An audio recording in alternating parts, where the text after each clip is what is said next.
Have you ever scrolled through your feed recently and heard a classic song, but something sounded just slightly off? Maybe it's a legendary singer covering a brand new hit, or an old folk song totally reimagined with a voice you instantly recognize. It feels like magic, right? Well, today we're exploring this phenomenon that is absolutely reshaping our digital landscape. We're talking about the fascinating, incredibly convincing, but honestly pretty dangerous illusion of AI-generated content. Because behind that fun viral illusion lies a really harsh reality for the original creators and a total legal minefield for the people uploading them. Okay, let's dive into this, because this seemingly harmless trend of AI song covers going viral, it's anything but simple. On the surface, sure, it's just fans having fun with some cool new tech. But when we actually pull back the curtain, we really have to ask, who is actually profiting here? Is it the AI software companies? Is it those anonymous channels uploading the tracks? Or the platforms hosting the whole shebang? Because one thing is absolutely certain for sure, it is not the original artist whose life's work is basically being hijacked.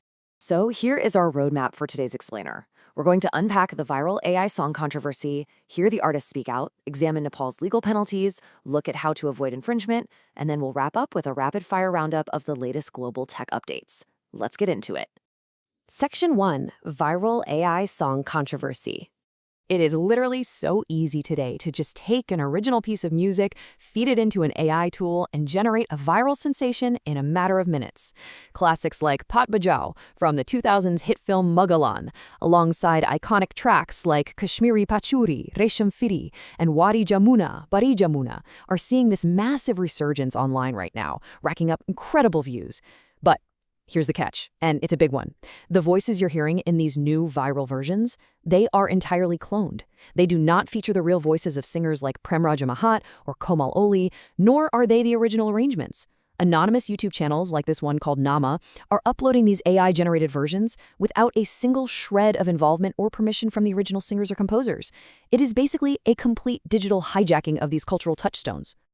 Section 2. The artists speak out. You know, it's really easy to get lost in the cool technology and the huge view counts, but we have to execute a sharp pivot here, from this viral illusion to the emotional reality of the actual creators. Behind every single one of these cloned tracks is a human being who spent years perfecting their craft. Veteran singer Babu Krishna Pariyar, the iconic voice of Kashmiri Pachariari, explicitly stated, "It hurts to see songs I poured my time and hard work into uploaded by strangers as AI versions." He is literally watching unknown accounts monetize his legacy, and he's actively considering taking action against them. And it's not just the singers, by the way.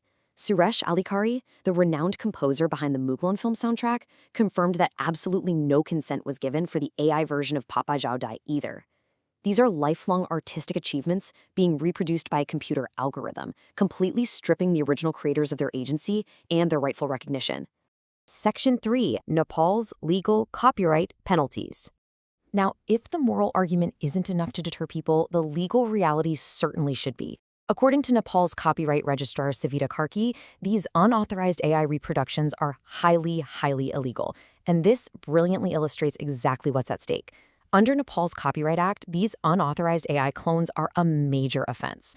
For a first offense, meaning producing, selling, or distributing copies without permission, creators face a fine anywhere from 10,000 to 1 lakh rupees, or up to 6 months in jail, or even both.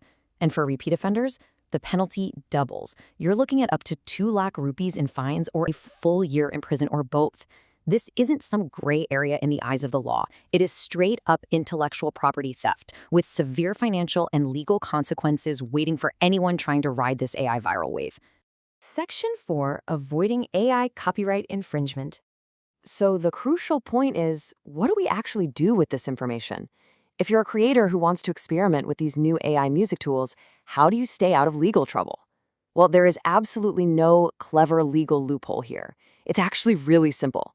Step 1, you must secure explicit permission and consent directly from the original creators and composers. Step 2, do not reproduce or publish AI covers without that authorization. If you skip step 1, you are entirely vulnerable to police reports and the jail time we just discussed. Getting direct documented permission is literally the one and only way to ensure your creativity doesn't accidentally turn into a criminal record.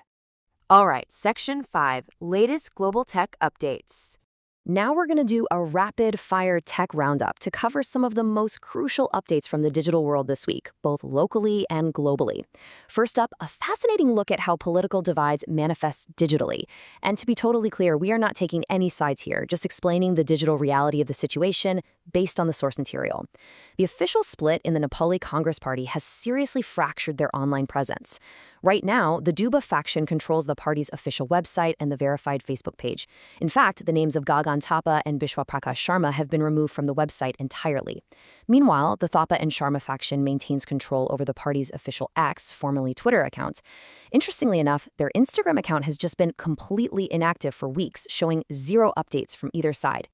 Now, what's really interesting about this slide is that number, 6 billion rupees. That is the massive net profit that state-owned telecommunications provider Nepal Telecom, or NTC, posted for the fiscal year 2081/82. Because of this phenomenal financial health, they've actually passed a resolution to distribute a very healthy 40 rupee per share dividend to their shareholders. It's also worth noting they contributed over 18.4 billion rupees in revenue directly back to the Nepal government. But it's not all just profits. NTC is also actively battling cyber threats right now, issuing a major warning about phishing sites that are trying to steal KYC details and OTPs by offering fake gifts and bonuses. So watch out for that. Meanwhile, on the infrastructure front, their 5G rollout in major cities is entering its final stages, which is a massive step toward bridging the digital divide. And speaking of a digital Nepal, starting Mog 1, the Nepal Insurance Authority has mandated 100% digital payments across all insurance sectors, life, non-life, microinsurance, all of it, to boost transparency and reduce financial risk. This local push for tech infrastructure actually ties directly into the global hardware race. Semiconductors, they're basically the brains behind everything we use, especially AI. Right now, Taiwan produces over half of the global semiconductor supply, while the U.S. produces only around 10%. To shift this dynamic, under a trade agreement with the incoming Trump administration, Taiwan is investing a staggering $2 billion that is roughly 362 billion Nepali rupees, directly into the U.S. semiconductor industry. This massive influx of capital is specifically aimed at boosting semiconductor energy, AI production, and just broad tech innovation overall. Shifting gears for a second to our mental health in this digital age.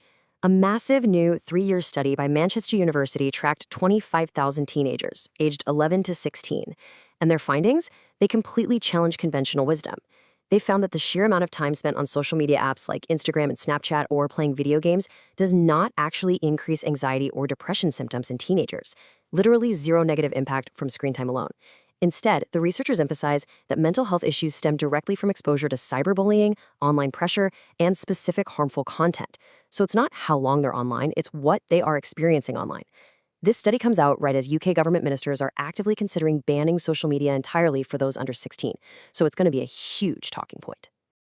And for our final rapid-fire update, a pretty shocking piece of corporate news. Authorities in Taiwan have officially issued an arrest warrant for Pete Lau, the CEO of the massive Chinese smartphone brand OnePlus. The Silicon District Prosecutor's Office is accusing Lau of ignoring Taiwanese legal procedures, conducting illegal business operations, and allegedly directing 2 Taiwanese citizens to illegally poach over 70 Taiwanese employees for his company. And that brings us to the end of today's deep dive. We started by looking at how AI is hijacking the voices of legendary musicians, and we explored the heavy legal and financial prices waiting for anyone ignoring copyright in Nepal. As technology continues to rapidly blur the lines between human creation and machine generation, I really want to leave you with this final provocative thought.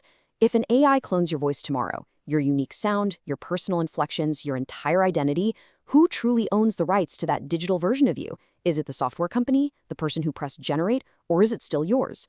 Let that sink in. Thanks for joining me on this explainer, and keep questioning the tech around you. See you next time.